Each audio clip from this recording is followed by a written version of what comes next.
¿Recuerdan el video del gatito budista que subimos hace algunos meses en este canal? Bueno, a manera de pregunta nos llegó este comentario y me va a servir de pretexto para desmitificar una idea muy errónea que tenemos sobre todo aquí en Occidente acerca del maestro Buda.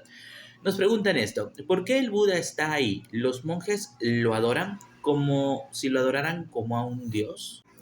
Primero entendamos una cosa: el budismo tiene diferentes ramificaciones, ¿de acuerdo? Pero evidentemente todo parte de Siddhartha Gautama, el primer Buda.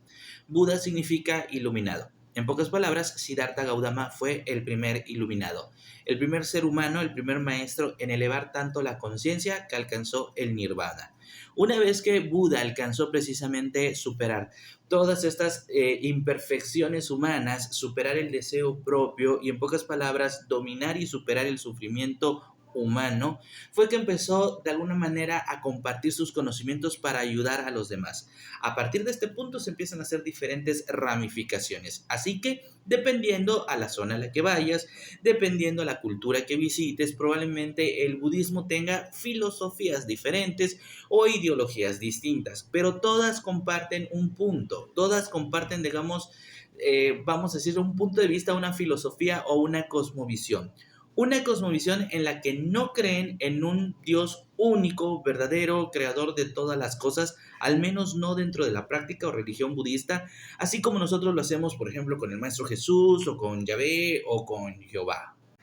La fe de los budistas, y podríamos decir que el eje central de la ideología budista, está puesta en la creencia de que los seres humanos tenemos la capacidad de superar nuestras imperfecciones, entender las cuatro nobles verdades de Buda, separarnos del apego, por ende dejar de sufrir, y al dejar de sufrir todos pudiéramos alcanzar nuestro nirvana, pero con el fin de poner toda esta sabiduría o iluminación al servicio de los demás. En pocas palabras, todos pudiéramos llegar a ser Buda si verdaderamente nos lo proponemos y seguimos de alguna forma las instrucciones del maestro Siddhartha Gautama. Pero como pueden ver, no es que se crea en un Dios creador de todas las cosas o hacedor de milagros. Y por supuesto que no es que los budistas vean a Buda mismo como una especie de Dios. Aquí sí pudiéramos aplicar la palabra veneración. Y es que hay que entenderlo, y quien sea fanático, por ejemplo, de los animes o incluso quien sea fanático de los doramas, digamos que en estas culturas existe una veneración muy, vamos a decirle, muy sobria, una especie de veneración muy ritualista, en donde la imagen de los grandes maestros o de personajes inminentes son respetados, se vuelven una especie de modelo a seguir, de meta a alcanzar, y que de alguna forma estas civilizaciones son muy agradecidas, sobre todo cuando llegan estos grandes maestros y entregan de alguna forma sabiduría y elevación. Así que se vuelven una especie de imágenes de culto. Pero insisto, no de culto religioso al estilo estos ya son dioses sobrenaturales, sino un culto en donde se valora las enseñanzas, verdaderamente se reconoce la importancia y la pureza de las verdades compartidas, en este caso por el maestro Buda, y de esta forma Buda se vuelve una especie de imagen guía para todas las personas que practican la religión budista. Ahora, mucha gente se pregunta: bueno, si no es un dios, ¿por qué de repente le ponen incienso? ¿Por qué de repente le ponen flores? ¿Por qué le hacen reverencia? ¿Por qué se sientan y meditan ante la imagen, digamos, una estatua de Buda? Si para ellos no es un dios, ¿por qué hacen todo esto?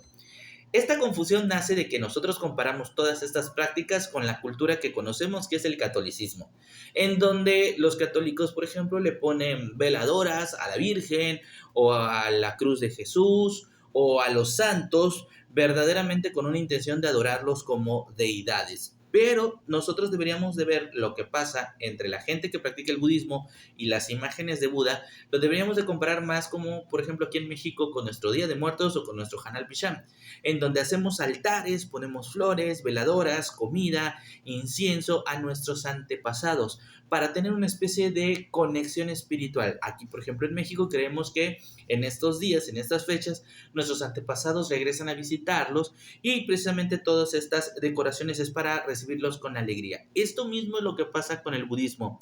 No es una especie de adoración divina, sino una veneración respetuosa. Se le adorna, se le pone flores, se le pone incienso, pero nosotros debemos de pensar lo que ellos lo identifican como un antepasado, como un gran maestro, el cual vino a generar la máxima iluminación alcanzada, al menos por un ser humano. Ahora, que no lo vean como un dios no quiere decir que no exista alguna especie de conexión sobrenatural entre los practicantes del budismo y el maestro Buda, sobre todo ligado a sus imágenes. Algunos budistas piensan, no todos, insisto, recuerden que hay diferentes filosofías, que si tú meditas ante la imagen de Buda y tu nivel de conciencia se eleva tanto, la conciencia misma del maestro Siddhartha Gautama puede manifestarse a través, ¿sí?, de estas estatuillas. De hecho, en alguna ocasión, esto no sé si sea verdad, pero yo se lo escuché a un monje, al menos en YouTube, que decía que las estatuas de Buda están, sobre todo las originales, están hechas con una especie de material o con una especie de mineral que se supone facilita la conexión energética. Vamos, que tiene cualidades místicas y energéticas que facilitan la conexión con el universo. De esta forma, estas imágenes sirven como una especie de canalizador entre la conciencia de quien medita para intentar conectarse con el universo mismo o con la esencia mística del maestro Buda manifestándose a través de estos conductos que facilitan la comunicación. Y ¡ay! Aquí todo el mundo se pregunta, pero ¿y entonces por qué el sacerdote siempre me dijo que Buda era una especie de dios o demonio que se oponía a la imagen de Jehová o de Yahvé o de Jesús? O también en la iglesia cristiana nos dicen eso y que la práctica budista es otra religión y que se opone precisamente a la religión cristiana o a la religión católica. Porque nosotros cometemos este error. Aquí en Occidente lo que hacemos es que proyectamos nuestras costumbres a las diferentes prácticas espirituales del resto del mundo. Por ejemplo, acá la religión católica pues, es muy criticada, sobre todo, por ejemplo, por la cristiandad protestante, de ser demasiado idólatra, ¿no? De verdaderamente adorar sus imágenes de santos como si fueran otro tipo de dioses. Y lo que se concluye es que si nosotros aquí lo hacemos, pues evidentemente esta misma práctica reflejada en otras culturas, pues tiene que ser lo mismo. O sea, aquí abiertamente lo están adorando como un dios, es lo que nosotros hacemos con nuestros santos, entonces no cabe duda que también lo están haciendo ellos con sus imágenes de Siddhartha Gautama. Pero esto, insisto, viene de una proyección, pero también desconocimiento de la cultura de cada país y del origen cultural de cada práctica espiritual. Así que la próxima vez que te digan que Buda es una especie de dios y de que los budistas son idólatras o que abiertamente esto es un demonio que se opone a la imagen de Dios, ya sabes exactamente qué responderles, ya sabes de dónde proviene, verdaderamente de qué es lo que pasa con los practicantes de la religión budista y la imagen de Siddhartha Gautama.